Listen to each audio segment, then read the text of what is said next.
అండి. అందరూ ఎలా ఉన్నారు? బాగున్నారా? నేను మీ అంజలి కేసర. ఇదైతే నాకు ఒక ఫ్రెండ్ అయితే గిఫ్ట్ ఇచ్చిందండి. ఓ సిస్టరు. అయితే ఇది భగవద్గీత బుక్ అనమాట. నాకు గిఫ్ట్ అయితే ఇచ్చిందండి. ఇక్కడ చూడండి, గీత చదవండి, చదివించండి, జీవితంలో అన్వయించండి అని ఉందండి. ఇది చాలా బాగుంది. అయితే తనైతే మన ఆన్లైన్లో అయితే భగవద్గీత నేర్చుకుంటుందంటండి.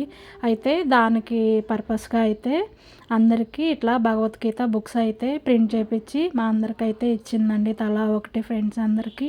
తనైతే మాకు ఇలా భగవద్గీత బుక్స్ ఇవ్వటం అయితే చాలా హ్యాపీగా అనిపించిందండి.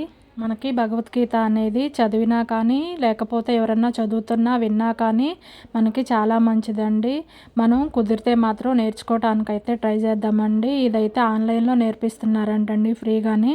మీకు ఎవరికైనా ఇంట్రెస్ట్ ఉంటే కనుక చెప్పండి, నేను లింక్ అయితే ప్రొవైడ్ చేస్తాను. అయితే నేను బుక్ కూడా లోపల ఓపెన్ చేసి అయితే చూశానండి. ఫస్ట్ అయితే ఇదిగోండి దండం పెట్టుకుంటున్నాను.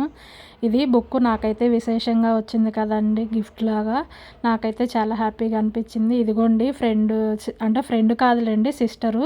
తనైతే నాకు ఇలాగా పేరు రాసి సునీత గిఫ్ట్ ఫ్రమ్ అంజలి అని అయితే ఇచ్చిందండి. చాలా హ్యాపీగా అనిపించింది.